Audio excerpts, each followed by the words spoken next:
Temporaryong gihunong ang laboratory services sa Lapu-Lapu City Health Office karong adlaw nunot sa nasinating power interruption.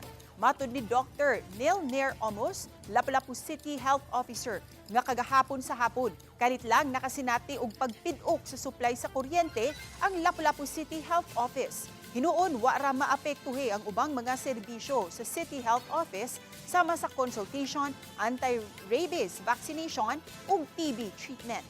Gitata usab sa City Health Officer nga wa usab maapektuhe ang mga bakuna kay konektado ang supply sa kuryente niini sa City Engineering's Office. Malaumon usab ang City Health Officer nga karong hapon ug gabii mabalik na ang supply sa kuryente sa City Health Office.